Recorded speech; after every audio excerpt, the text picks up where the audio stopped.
sejam muito bem-vindos a mais um episódio do nosso Boas Novas Podcast.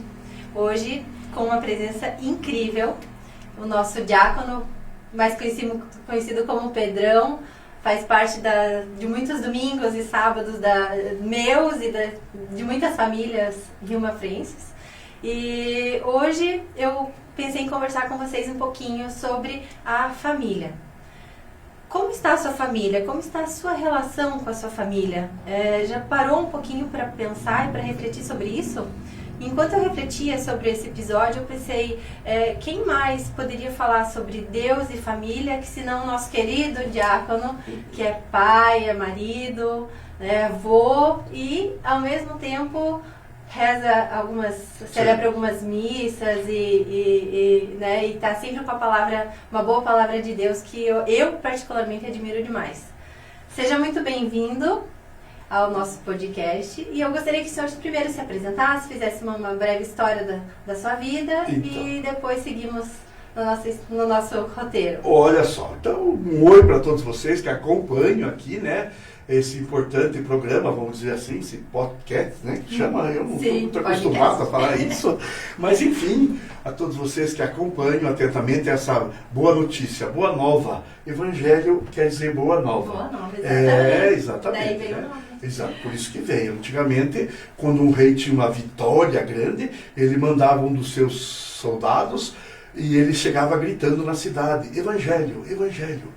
Quer dizer, temos uma boa notícia, que era a vitória que o rei tinha tido. Então, que a gente tenha também muitas vitórias, e que a família precisa de muitas vitórias. Então, a nossa, Louise, Sim. O nome é francês? Olha francês. Só que bonito. Eu não me apresentei no início. Então, eu sou o diácono Pedro Eloy Ramos, eu sou casado com a Leia, já há 44 anos, já caminhando por 45. Eu tenho 3 filhos, Felipe, Heloísa e Flávia, e o Felipe é casado com a Cláudia, a Heloísa é com o Alan, e a Flávia é solteira. A Heloísa e o Alan têm um casal de filhos, a Mariana e o Joaquim, meus netos, sonho das nossas vidas. E nós estamos aí trabalhando na igreja há muitos anos, desde que eu me lembro, que eu saí do grupo de jovens lá da Aparecida de Mafra, entramos nessa caminhada, conheci a esposa dentro da igreja, dentro do movimento de jovens, e seguimos, Na vida profissional, eu sou aposentado agora do Exército, já fiquei 30 anos no quartel, 18 anos aqui no nosso regimento, no 5º Regimento de Carro de Combate, e depois segui pelo Brasil em outras funções que o Exército foi me designando, até o dia que chegou o momento de começar outra etapa da vida, e aí eu pedi a reserva, voltei para a Mafra, e aí prestei o vestibular, para esse curso de diácono, e agora, nesse ano, agora em dia 24 de novembro, estarei fazendo já então 12 anos de ordenação diaconal. Mas trabalho na paróquia São José de Mafra, ali estou encardinado, mas em todas as paróquias aí a gente está ajudando, trabalhando, atuando do jeito que a gente pode. Sim. Então, eu sempre ouvi, desde quando era pequena, que eu fazia catequese e ao longo da vida religiosa, assim, da igreja, da missa, que a família é um dom de Deus. Que a família é o maior presente de Deus. Explica um pouquinho pra gente o que isso quer dizer. Então, Deus, vamos dizer assim, se a gente pode dizer que Deus apostou as suas fichas em alguma coisa, Ele apostou na família. Desde sempre Ele apostou na família. Tanto é que lá em Gênesis, você até cita isso num bate-papo que a gente teve antes, Deus faz todas as coisas e faz o homem de barro. E aí ele manda que Adão, esse primeiro homem, Gênesis 2, alguém quiser conferir, pode conferir. 2:24. Isso. Ele pede para Adão dar nome a todas as coisas e escolher uma companheira para ele. No final de tudo isso, Adão se entristece, porque ele não encontrou uma companheira. Quer dizer, faltava algo, o mundo não estava completo. Deus tinha feito um monte de coisa, mas agora não tinha para que ter feito. Então ele tinha que ter alguém para usufruir de tudo aquilo que ele fez. Aí Adão adormece, e Deus tira a carne e osso de Adão, da costela, e faz a mulher e apresenta a Adão, e Adão declama então uma linda frase: essa sim é carne da minha carne, osso do meu osso, minha companheira. Né? E aí Deus fala: por isso, por toda a minha criação, por toda a alegria agora, para quem eu fiz tudo isso, homem e mulher deixarão seus pais, se unirão e se tornarão uma só carne. Iniciando ali a história do povo escolhido, justamente numa família. Então, esse sonho de Deus, que nós agora fazemos parte. Somos nós que estamos realizando isso, com todas as dificuldades e problemas que a família traz, mas nunca deixou de ser o sonho de Deus. E na palavra de Deus, na Bíblia, desde o Antigo Testamento, passando pelo Novo, nas cartas ali, todo no Apocalipse, tudo está relacionado e encontro com a família e realizando as coisas na família, sobre, claro, todo o olhar de Jesus. Uhum. E hoje a gente vive numa sociedade que a tendência é ser um pouco individualista. Pensando em si, nos prazeres imediatos, e a família acaba ficando para uma segunda... O segundo plano, né? Qual a importância de inverter isso, de tirar um pouco esse individualismo, né? E ir para o primeiro passo, para a busca da família, porque hoje pouca gente não, muita gente, mas ainda muita gente vou crescer e quero primeiro sair, me formar e viajar e tal, e depois, né? Não é mais aquele pensamento de antigamente, Sim. Né? Que eu vou crescer, vou casar, vou formar minha família. Exatamente. E com ela eu vou aproveitar, não quero um sacrifício antes. Qual essa importância? Então, Heloísa, a família, ela vem sofrendo muitas transformações desde o início. Lá antigamente, muito antigamente, a família era nômade. Não tinha um ponto fixo. Ela andava pelos campos, buscando lugares melhores para que ela se desse bem, vamos dizer assim, pastagens, condições de vida. Nessa época, muito antes, lá no começo da história, essa família nômade era uma família matriarcal. A mulher era a dona e mandava nisso tudo. Por quê? Porque todo mundo achava que ela era a detentora da vida. Eles não entendiam muito o que acontecia. Inclusive, para que um homem pudesse desposar uma mulher, às vezes havia umas disputas até físicas, lutas. Porque, instintamente, aquele que lutava melhor vencia o seu adversário, tinha um poder físico melhor e podia transferir isso para os seus descendentes, que poderiam também defender essa família contra os inimigos. Então era esse o pensamento daquela época. Família muito lá no começo. Muito. Só que esse tipo de família, ela também foi mudando o seu jeito de ser, ao passo que a família começou a se fixar nas primeiras cidades, né? Resquícios primeiros ali. Ela foi fixando e foi mudando o jeito de ser família. Quer dizer, a mulher ficou mais em casa, cuidando das crianças e do lar, e o homem, pelo seu poder físico, saiu em busca de sustentar a família, de prover a família. Ainda na caça, ainda em todas essas coisas. Claro que isso não aconteceu do dia para a noite. Claro. Isso teve um período de transição, uma evolução grande. Vamos dizer assim, a história sempre tem datas, né? Sim. Então, essa família matriarcal, na época de Jesus, já não existia mais. Ali já era um novo jeito de ser família. Patriarcal. Que o homem, com seu poder físico, dominou a família e a mulher cada vez mais foi restrita aos cuidados domésticos. Inclusive, na época de Jesus, ela tinha muito pouco valor. Né? Para você ver, Luiz, que num julgamento, um homem e uma mulher estavam sendo julgados por um crime. O homem podia se defender e a mulher não podia falar. Não podia se defender. Você vê que coisa, né? Inversão, né? Que inversão total disso, né? Jesus foi o grande transformador disso tudo, né? Quando naquele episódio da mulher adúltera, que fala da mulher adulta, nunca fala do homem adulto, né? Porque deveria ter um também, né? Mas olha o machismo. Não, né? Só fala, mas na época falava, essa mulher estava em adultério. Em quem? com um homem adúltero. Mas esse homem ninguém fala na palavra. Sim. A mulher sim. Aí o que ela fez? Foi pegar no tem que, não sei o que, o Moisés mandava matar, e Jesus fala, tudo, quem não tiver pecado, atire a primeira pedra. Foram saindo os mais velhos primeiro, porque temos mais pecados. E Jesus escrevia no chão o pecado de quem estava com a pedra na mão. Aí todo mundo saiu. E aí ele muda a realidade. Porque ele pergunta para a mulher, ninguém te condenou? Aí ela pôde se defender.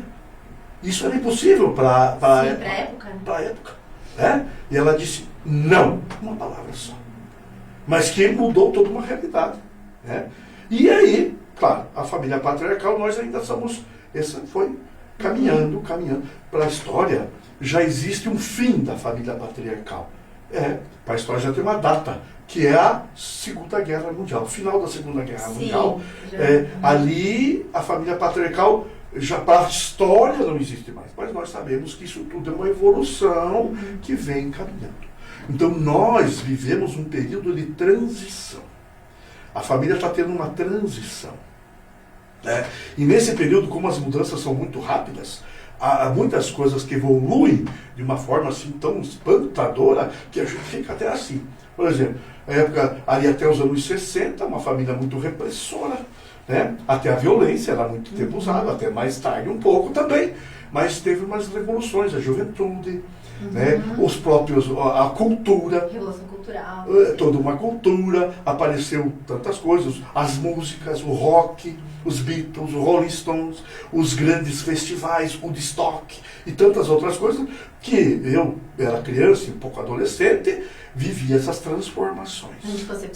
Anticoncepcional, amizade colorida, né? Uma sexualidade vivida de um modo bem diferente, vamos dizer assim, entre aspas, uma liberdade, que depois, mais tarde, teve que tomar um equilíbrio, e depois veio os anos 80, já um pouco diferente, outros tipos de coisa, e nós, minha geração, passou por tudo isso. E nós vemos então que a família, o que está acontecendo? Ela é matriarcal? Não. Ela é patriarcal? Não. Mas como é que é a família hoje? Filial? Não. Então hoje nós temos que encontrar um referencial para as famílias que nós não temos. Ou o que nós vamos fazer? Vamos restringir, apertar, usar até a violência? Não, não podemos voltar. Né? Vamos soltar definitivamente, como houve na época dos anos ali do rock, da amizade colorida, do Woodstock, das drogas mais evidenciadas, vamos deixar levar? Não. Entendeu? Então nós temos que encontrar um equilíbrio. Nós temos essa missão de criar um referencial para as famílias que virão no futuro.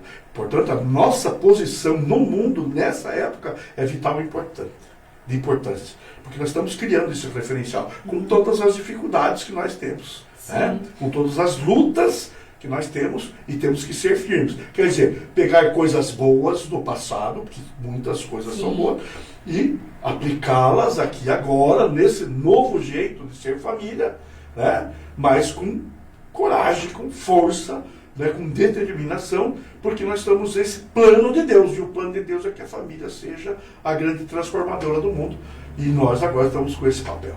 Então essa transição é que às vezes a gente pensa, puxa, a família está doente, está mal, vai morrer, não vai. Transição, estamos encontrando um equilíbrio. Padre Zezinho, que é o padre cantor da minha época, é vivo ainda, né? Ele dizia assim, num jogo entre pais e filhos, o jogo nunca pode terminar 5-0 para os pais. E nunca 4-0 para os filhos. Num jogo tem que terminar mais ou menos assim um 5-2. Ou 4-2. Por quê? Porque os filhos têm que aprender a fazer gol. Entendeu? Sim. Mas os pais sempre têm que ter a autoridade. A hierarquia. A hierarquia, a autoridade, né?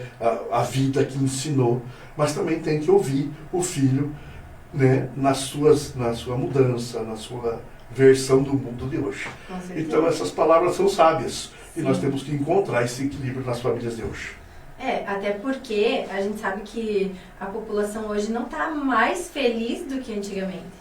Tá. É o contrário, né? Então, assim, a gente vê essa, talvez não uma dissolução da família, mas uma mudança do modelo da família do passado para agora, mas a infelicidade predominando, né? Talvez excesso de prazer, né? Que a gente sabe que o prazer ele é antagônico à felicidade, né? Então, excesso, né? Então, Exatamente. às vezes, esse individualismo gera mais a um quadro depressivo, né, do que um quadro, do que se você tiver a tua família, o trabalho, o sacrifício, né, de você estar constituindo a tua família e isso gerar, levar à felicidade plena, né?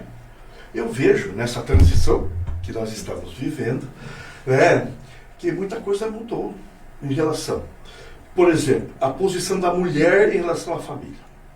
Graças ao bom Deus, a mulher encontrou também a sua força, a sua vida, está encontrando o seu lugar na família. Uhum. Ela saiu, ela estudou, ela tem uma profissão, ela exerce isso, né? Sim. Graças a Deus, é um direito, né? Demorou para que isso acontecesse, entendeu? E ela sai para trabalhar para a realização própria ou para ajudar a situação familiar em casa, financeiramente. Às vezes ela é Sim. obrigada a sair. Com Né? certeza. Então, mas, enfim, ela teve que também sair um pouco de casa. Né? Mas acontece que a mulher sempre ela é colocada numa situação mais pesada para ela, porque quando ela retorna, todo o trabalho que ela tinha em casa continua lá para ela. Eu sei por mim, né? Tá vendo? Entendeu? Então, o trabalho de estar presente, o trabalho de cuidar do maridão, que a gente vê que o homem é o sexo fraco, isso é mentira. O sexo forte, nós somos o sexo fraco, Sim. né? Mas, enfim, cabe agora também, nós, homens, também entrar mais nessa vida familiar. E aí, o que acontece? A mulher trabalhando, o homem trabalhando, diminui o tempo dos pais com os filhos. Hoje, inclusive, os filhos são colocados nas escolas, aí, com 2 anos de idade, já estão frequentando a escola. Sim. Né? Tem coisa boa, tem coisa ruim de tudo isso, mas enfim, é a nossa vida agora. Às vezes a realidade de muita gente que Muita gente trabalhar, não precisa trabalhar, como é que vai fazer?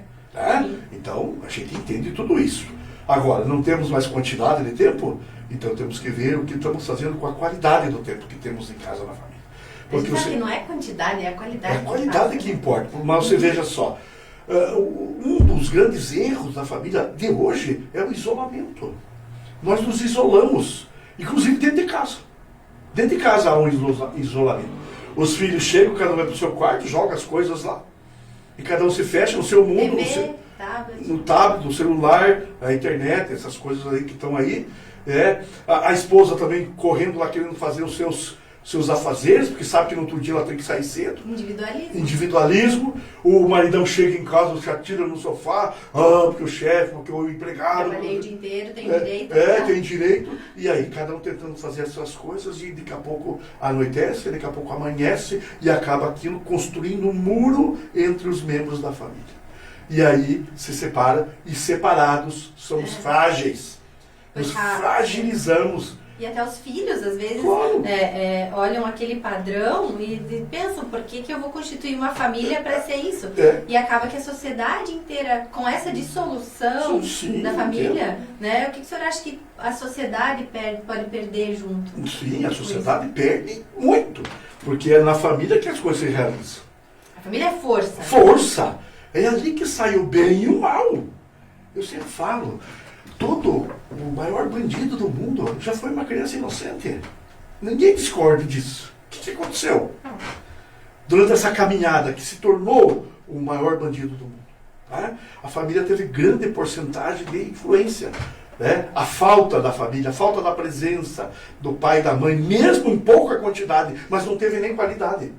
Não teve nem qualidade. A gente sabe que numa família, tudo bem, existe o pai, tem os pais que criam os filhos juntos, mas sabemos que pai é masculino, mãe é feminino, e cada um tem o seu jeito de ser, cada um tem o seu papel na família, seu papel dentro da família. Claro. O papel da mãe é aquele papel, eu acredito, mais amoroso, mais aconchego, mais abraço. Ela é a primeira guia espiritual, vamos dizer assim, da criança. Eu vejo por mim, eu deito, ensino oração e coloco na catequese, né? Sim. Então, assim, a mãe é assim, né? Então, eu queria, assim, que o senhor desse uma explanação pra gente, muito mais profundo, assim, sobre o papel de cada um. O papel do pai na espiritualidade, no lar, e o papel da mãe. O papel da mãe. Bom, nós vemos, não sei porquê, quer dizer, até feio, porque se desestabilizar a família, você pode, muitas outras coisas você pode conseguir materialmente, estabilizando a família. Né? Primeira coisa que a gente vê, né?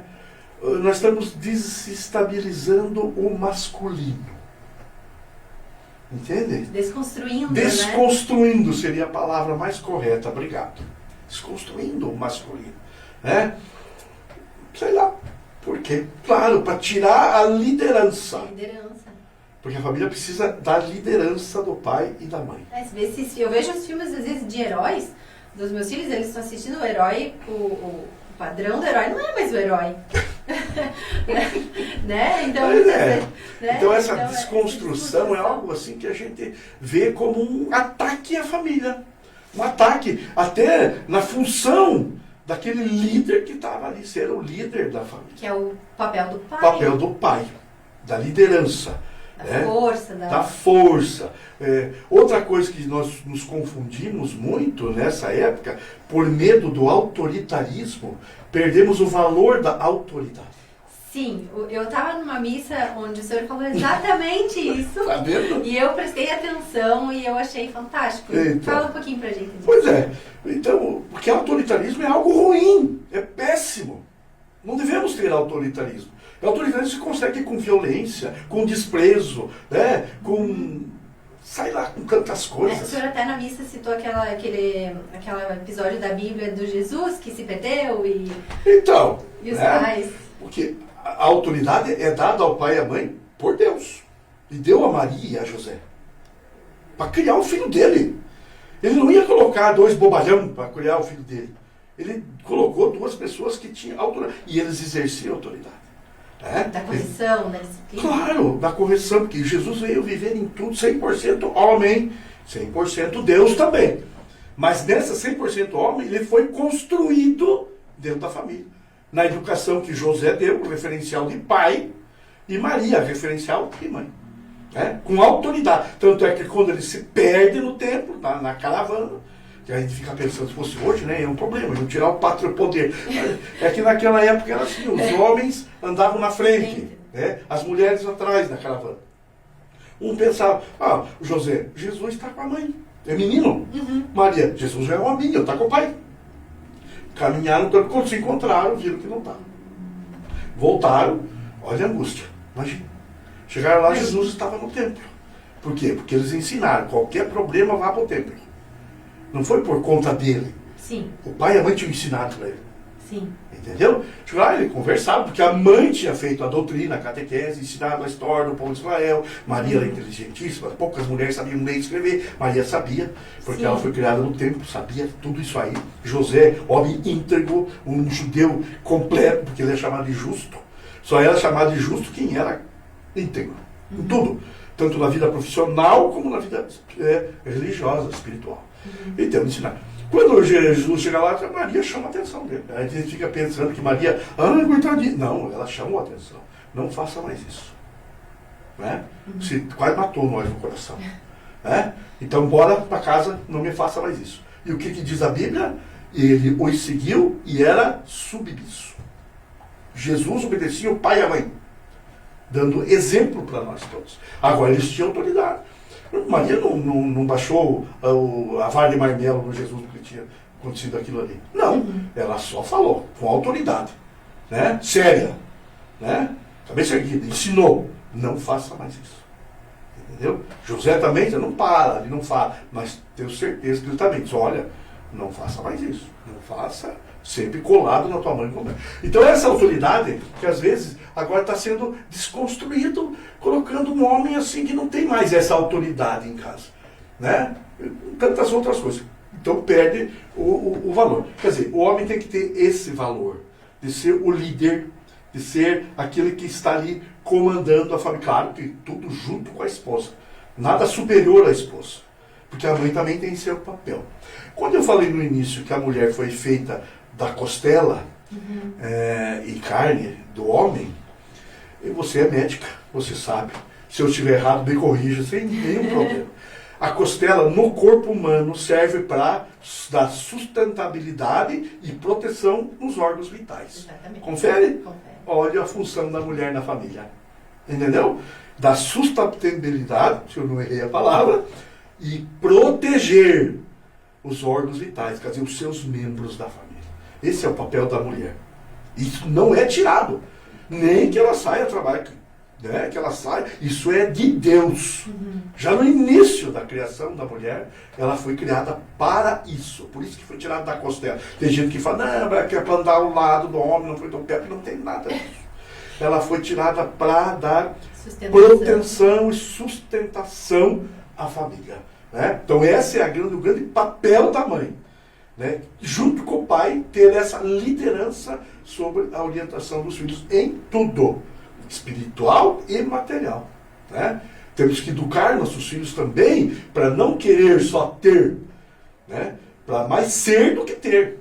Então, educar para partir. Porque eu pego meu filho lá entrando na escola, ó, esses lápis aqui que você tem, esse é o cara. Você não empresta para ninguém, porque cada um tem que ter o seu. Você não empresta, ele pega aquilo, não, meu pai e a mãe falou que não é para mim emprestar. Então, coitado do Joãozinho, esqueceu, pede emprestar. Não, eu não vou emprestar. Quer dizer, criamos para ele ter os lápis, mas não partilhar naquele que está precisando mais. Entendeu? Nós fazemos isso. Ou criamos os machinhos. Homem não chora. Né? Não chora. Por que homem não chora? É um machismo. Não é desconstruir o homem que chora. Né? Não é desconstruir. É dizer que ele é ser humano. Ele tem suas emoções, tem seus sentimentos. Direito de expressar. Direito de se expressar. E o homem é meio tosco para expressar sentimento. Por quê? Porque nós somos feitos de barro. É verdade. Né? E não sei se você sabe, Luiz, vocês foram a última criação de Deus. Deus não fez mais nada depois de vocês. Tá vendo? Uhum. É verdade, isso são coisas meio óbvias que a gente não para pra... Não para pensar, entendeu? Então o mundo estava incompleto sem a mulher. E quando ele fez a mulher, o mundo se completou. Dali passou a ser uma jornada familiar a dois, caminhando com filhos e seguindo a família. Então o papel do pai como líder, da mãe como protetora, nunca vai ser extinto da família. Uhum. E nós temos que exercer isso com autoridade. A autoridade se adquire com confiança, com verdade, com virtudes e exemplo. Uhum. E aí nós construímos autoridade. Autoritarismo ruim, péssimo. Violência, desdém, abandono, isso aí é autoritarismo. Mas Deus quer autoridade, Ele nos dá autoridade. Sim. E dessas famílias, assim, que hoje, não vamos dizer famílias, assim, hoje tem muitos relacionamentos, né, até desde a vinda do anticoncepcional, e acontece muitas vezes do homem e a mulher terem a relação, e o homem simplesmente não, ou vai embora, né? Então hoje, segundo alguns dados que eu vi assim, do IBGE, 11 milhões de mulheres criam os filhos sozinhas. Pois é. Isso é uma realidade. É uma realidade, infelizmente. Infelizmente. Né? Então, porque nós dois aqui, e muita gente sabe que o ser pai e mãe não é simplesmente gerar uma vida e colocar no mundo. Né? Nós somos pais espirituais, mães espirituais das crianças. E eu fiquei, quando eu vi esse estudo, né, que 16% das famílias brasileiras com crianças, as crianças estão crescendo sem pai. Sem o referencial masculino. Né? E qual será o efeito psicológico, assim, o que a criança perde sem esse referencial masculino? Então, primeiro que ele também não consegue construir nele essa visão do masculino, porque ele não teve essa referência masculina. Né? Então ele, claro que pode construir, mas com muito mais dificuldade. Porque ele tem que olhar para o masculino, para o pai, e ver as virtudes, o exemplo de trabalho que teve, né, a dedicação, o superar obstáculos. Então ele vai adquirindo isso para a sua vida. Uhum. Não tem. A mãe vai ter que se subdividir em mãe e também pai, mas aí fica complicado essa missão. As mães se sobrecarregam, Sim, tem que trabalhar o dia inteiro para poder sustentar, claro. a criança vai ser, vamos dizer assim, E você sabe, quando a gente faz um monte de coisa, às vezes não consegue fazer nada direito. Faz sempre o mais ou menos. Por mais dedicado que você faça. Você não consegue, porque nós somos humanos limitados nessas condições, né? Então, o que leva a isso? Uma falta de responsabilidade, principalmente do homem que abandona. Então, eu trabalho muito com o SOS Família, né? Então eu vejo essas coisas assim. Até ontem eu estava, claro, conto o milagre, não conto o santo, estava vendo uma situação de uma senhora que quando ela se viu grávida, o marido abandonou. Subiu no mapa. Nunca mais voltou, nem sabe quem é o filho. Entende? Sim. Quer dizer, é uma falta de responsabilidade. Usa o outro. Entendeu? Ele faz, eu sempre tenho uma história, ele faz assim, ó, eu gosto de laranja, então eu vou no mercado, vou lá naquelas bancas de laranja, olha, tudo bonito, brilha meu olho. E eu escolho a mais bonita, a mais brilhante. E o que eu faço com a laranja? Eu pego ela, eu descasco, eu abro a laranja e sugo o que ela tem de bom. Não é verdade? Sim. Gosto de laranja. Bem, o que acontece quando não tem mais suco? Não tem mais aquilo que me dá o prazer na laranja? Eu amasso e jogo no lixo. Tem gente que faz isso com pessoas. Entende? Sim. Vai lá. Usam pessoas, amam coisas e usam pessoas. Isso. É o contrário. É isso. Exatamente isso que você fala. Então usa as pessoas para isso. Conquista, leva até a um sacramento do matrimônio, ou uma união civil, né? Mas quando sugou tudo que aquela pessoa tem de bom, que agora ele vai ter que entrar com a responsabilidade do ato que assumiu, ele pula fora. Isso é irresponsabilidade. Deus está vendo. Né? E as crianças aí você com baixa autoestima, sem referência de identidade, perde a identidade, muitas vezes vem do pai, né? Começa tudo errado e vai ter muita dificuldade no caminhar da sua vida para que se torne um cidadão. Né? Vai ter muito mais esforço. Claro que consegue, Sim. muita gente consegue. Porque muitas mães são muito fortes. Sim! Às vezes a presença do avô também. Até a própria viuvez, né? Não, ele está falando de homens que saem, mas tem a viuvez. Aí é a vida que mudou, né? A situação. O importante às vezes é ter um referencial, um pai espiritual. Um tio, um avô, mas às vezes tem crianças que não tem nada disso. Né? Então, eu acredito que nós temos que ser mais responsáveis. Né? E o que falar para essas mães que hoje em dia vivem essa situação? Coragem. Fortaleza, coragem. Se ligue na fé, não abandone a fé, porque a fé nos dá força, né? nos sustenta. Veja só, Jesus foi órfão de pai, Jesus tinha em torno de 15 para 16 anos quando José retornou à casa de Deus, entendeu? O Jesus foi o cara que, claro, já por José ensinado uma profissão, ele trabalhou para ajudar a sustentar a sua mãe e a si mesmo, né? Mas Maria, viúva, sem o referencial masculino, e ela teve que ter a força, então ela se agarrou na fé, na missão que ela tinha de cuidar do Filho de Deus. Né? E a missão que toda mulher tem, porque os filhos são presentes de Deus, que são nos dados para que a gente possa formá-los e tornar um cidadão bom, de bem na frente, né? No caminhar, que façam a diferença, tanto na vida civil quanto na vida espiritual. Então é ali a força. Quer dizer, tá sozinha? Coragem, força. E a fé é que nos dá sustentabilidade para essas coisas. E para as famílias que, até agora falamos do papel do pai, do papel da mãe, eu quero falar depois um pouquinho depois do papel dos filhos, mas e as famílias que não, e o marido e a mulher que não conseguem ter filhos? Muito bem, existe essa possibilidade, porque também claro. existem muitos que não conseguem, ou não querem, mas muitos não conseguem, né? E talvez acabam perdendo o referencial que eu não sou uma família porque eu não tenho filhos. Mas isso não é verdade, é família. É família. Como disse Gênesis, né? É família. Marido e mulher é família. Porque onde dois ou mais estará reunidos, eu estarei no meio. Quer dizer, marido e mulher, vocês dois, Deus está junto. Família. Família. Agora, ou mais, se tem filhos, ou mais. Eles continuam ali junto da família. Mas, às vezes, problemas físicos, né? A gente sabe, existe muito dessas coisas, impede as famílias de ter filhos, tanto o feminino, problemas físicos, quanto o masculino. Né? Isso aí acontece. Bom, as possibilidades são viver uma vida de amor, os dois, né? Tendo os filhos que aparecem na vida deles, como sobrinhos, filhos de amigos, né? Ou se abrir então à adoção. Tantas crianças precisando de um pai e de uma mãe que os escolham. Né? O filho do coração.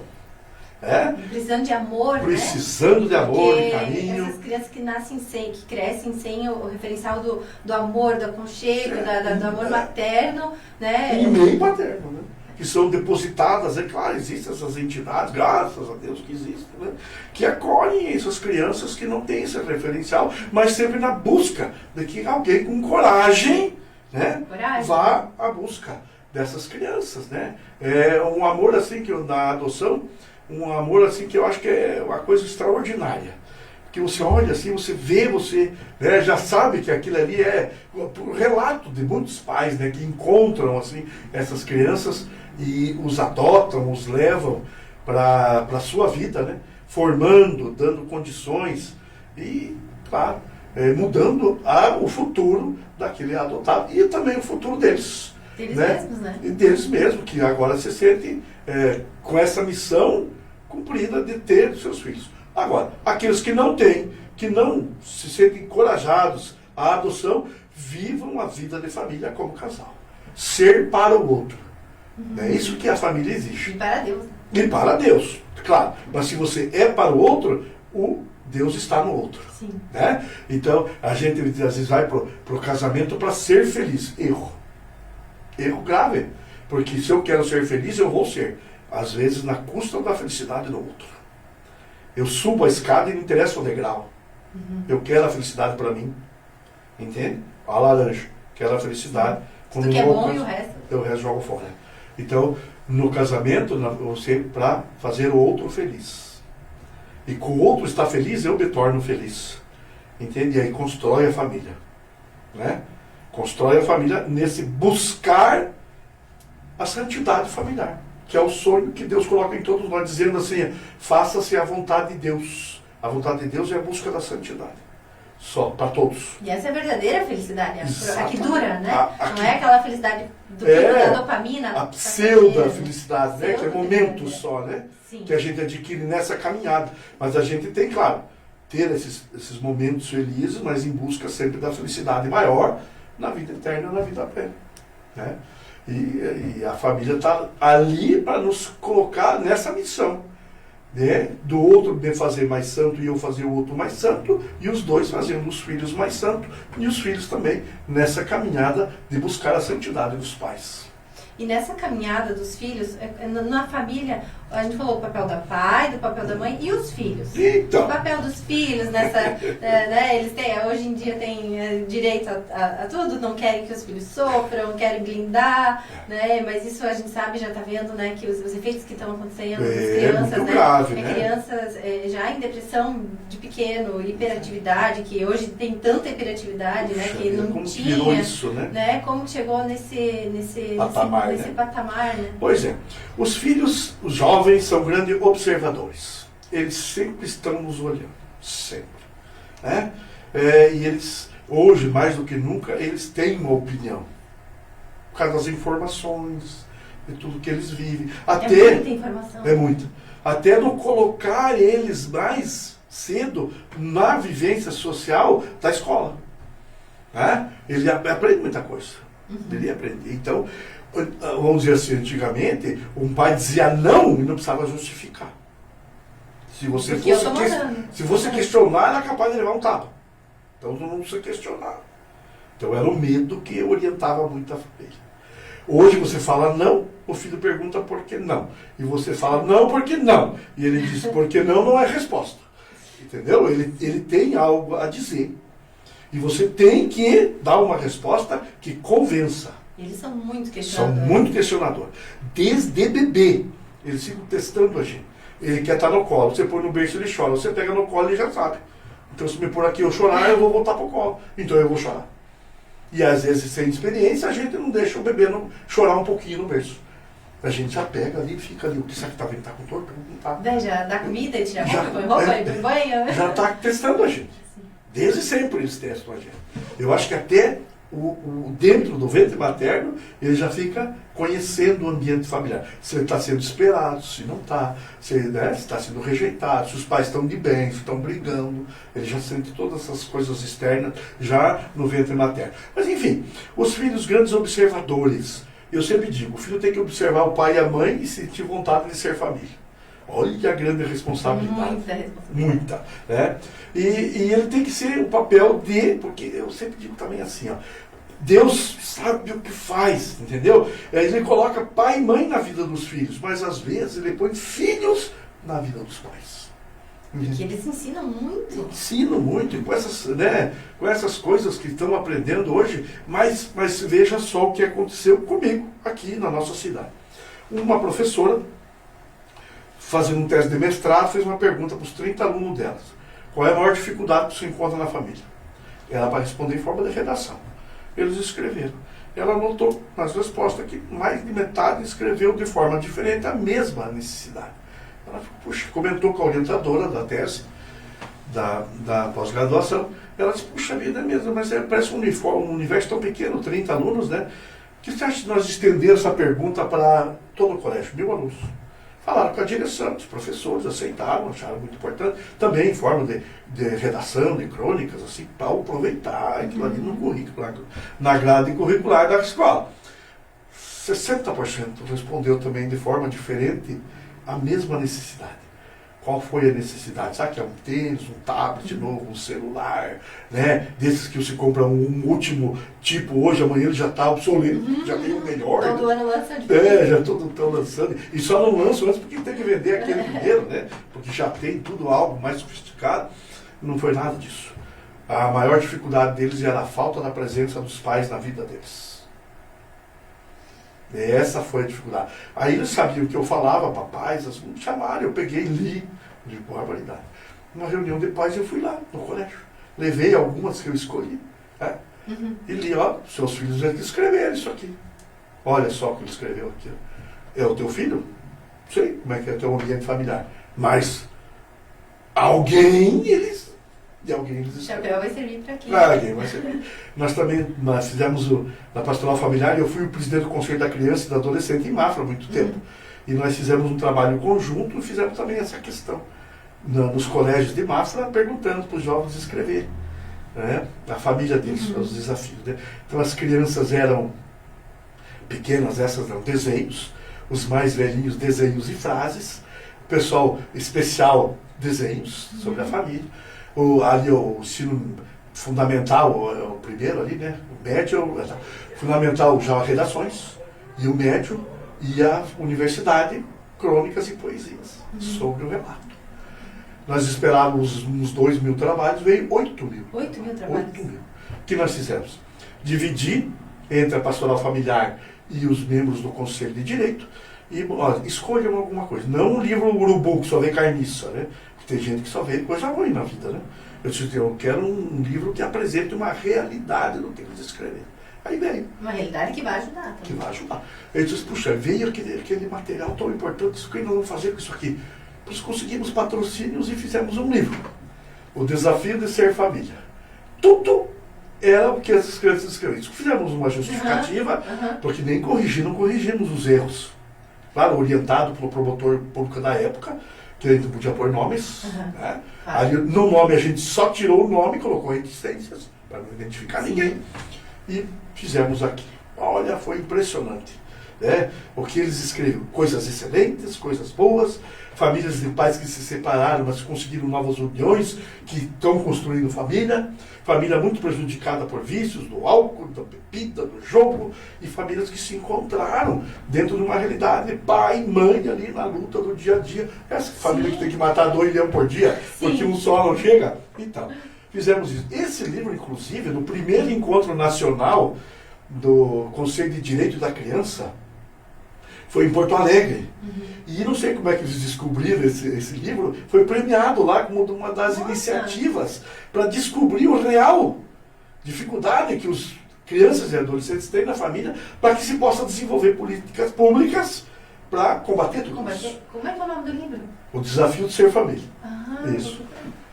Não sei se vai encontrar, eu tenho um só. Tem? Tenho. Então, Aí lá me chamaram. Eu fui lá falar, a primeira vez que eu falei para o povo que não é de igreja. Porto Alegre. Todo o Brasil representado lá. Porque estavam lá os presidentes de conselho de crianças e de adolescentes, dos municípios de todo o Brasil estavam lá.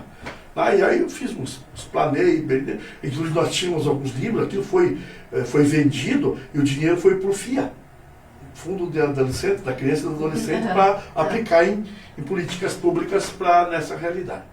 Acontece que eu pegava esse livro, quando era chamado nos colégios, aí eu ia fazer a mesma coisa que eu fiz para aquele colégio ali, né? Aqui o filho dele escreveu isso que é de você, porque nós colocamos na contracapa os colégios que participaram. Sim. Né? O colégio de vocês está aqui, ó. Será que foi o teu filho que escreveu isso? Será que é? Acontece que 20 anos depois nós estávamos conversando lá em casa, minha filha, essa mais nova. Pai, eu estava vi uma lembrança aqui, veio aquele livro que vocês fizeram da pastoral familiar. Pai, está fazendo 20 anos. Pois é, como passa o tempo, né? Por que vocês não fazem outro? Sabe o quê? Capaz de nós fazer outro. Uma boa ideia. Por quê? Porque quem escreveu aquilo lá era a família agora. Né? Pensa no adolescente. Quem escreveu era pequeno e agora... Fizemos a mesma pergunta. Colocamos os colégios, fomos na areia, todo mundo aceitou, bonito. Aonde que foi isso? Mafra. Aqui em Mafra. Mafra. Esse segundo também. O segundo também. Né? E aí, 12 mil trabalhos. Fizemos novamente, só que não estava usando mais o Conselho de Direito, porque daí eu já não estava mais participando, só com a pastoral familiar. E fizemos o patrocínio de novo, o desafio de ser família 2, 20 anos depois. Olha que legal. Eu tenho um livro também, não sei como é que está isso por aí. E foi lançado lá no Raízes. Que ano que foi isso? Já deve estar fazendo uns 5. Não é tanto assim. Não é tanto. Mas enfim, com as mudanças que o mundo tem tão rápido, eu acho que dava para fazer outro. Enfim, até trouxemos aquele padre, Dalpozo, cantou lá, fizemos um lançamento do livro, foi bonito também, aquilo foi. Usamos também no uso da pastoral familiar para fazer encontros de família, essas coisas assim. Então ali também trouxe uma grande realidade do mundo já com essas informações de internet. O isolamento daqueles que estão se comunicando com o mundo, mas não se comunicam em casa. Não se comunicam com a família. Pai, mãe, falam um com o outro pela internet, pelo tablet. Sim. Ou está almoçando com o celular aqui, né? Você veja só que coisa, né? Então, é muita coisa que nós temos que desenvolver em relação a esses filhos que hoje se tornam praticamente escravos da tecnologia. Nós lutamos tanto contra a escravidão, desde o povo de Israel lutou contra a escravidão tanto tempo, no Egito, e agora nós estamos voltando a ser escravos de um aparelhinho. Sim, e as crianças com acesso, né? De pequeno já, o pai e a mãe, sem condição psicológica de cuidar de um filho, dá o tablet ali, o celular, fique vendo, tão bonitinho, tudo coloridinho, eles ficam tão atentos. E eu convido o pai e da mãe. Aquilo no cérebro faz entendeu? Nós vamos ver muito isso daqui para frente. Crianças que foram criadas... Daí vem porque meu filho é hiperativo, meu filho, né? Claro, não está vendo tudo aquela coisa toda ali. Não tem como se concentrar, né? Então os próprios filhos, eles têm que ter uma consciência de se policiar em relação a isso. Os pais mais querem... Eu tenho 2 netos. E graças a Deus nós conseguimos nos filhos impor limites nessas coisas todas. É muito difícil, né? Muito difícil, mas tem que ser do começo. Do começo se impõe limites. Porque está faltando muito na família, não se impõe limites mais. É que daí o filho fala mais alto? E aí você fica oprimido. Vê se Jesus falou mais alto que Maria lá nos episódios do outro tempo. Não falou. Quem falou mais alto foi Maria e José. Sim. Entendeu? Então, autoridade. Não se deixe perder na autoridade. Sem autoritarismo, mas a autoridade. Sim, autoridade do exemplo, da firmeza, do elogio quando faz coisa boa. E também vamos dizer assim, do retirar, vamos dizer, benesses. Você não está indo bem na escola? Vai ficar sem o celular durante um mês. E mantém firme a decisão. Aí é que tá, tem que dar castigo que você consiga cumprir. Tem que cumprir. Não adianta não um castigo para ser repressor, mas educativo. Né? É tão difícil chegar a achar esse Equilíbrio que nós, né? família, temos que encontrar hoje. Diácono, e falando nos desafios que a família enfrenta, que o senhor faz parte da pastoral Pastoral familiar. Pastoral familiar. Isso. Né? Quais são os maiores desafios que o senhor presencia assim, na família? Os maiores que causam mais malefícios, que causam... O pior que pode acontecer é um divórcio ali, né? Mas o álcool, a droga, né? A pornografia, muitas vezes, que está ali com esse mundo digital, né? O que é o pior na família que o senhor Então, eu vou dizer para você que é um conjunto de muitas coisas, né? Vão se acumulando e acabando na destruição da família. Primeiro, o despreparo. A pessoa não está preparada para ser família. E nem todo mundo é vocacionado a ser família. Maturidade do casal? Exatamente. Então você tem que ter uma vocação para ser família, porque ninguém é obrigado a casar. Mas tem gente que põe na cabeça e o preconceito, né? O rapaz está com 30 e poucos, não casou, deve ter qualquer coisa. Ou a menina não casou, vai ficar para titia, para benzer tormenta. E fica colocando aqui a pessoa se vê num brete, praticamente, para casar. E vai para o casamento como cair num precipício. O primeiro galho que aparece se agarra, nem que seja espinho, e aí, o que vai dar isso? Vai dar né? Não foi para a família com o verdadeiro sentido, que é cultuar o amor, que é a única coisa que deve levar dois, homem e mulher, para constituir família. Então esse despreparo. Diácono Pedrão, então, muito obrigada por todas as suas palavras, que o senhor continue nessa missão, que é muito linda, muito bela, de fortalecer as famílias e evitar muitas vezes a dissolução delas, que sabemos agora mais do que nunca que é um dom de Deus.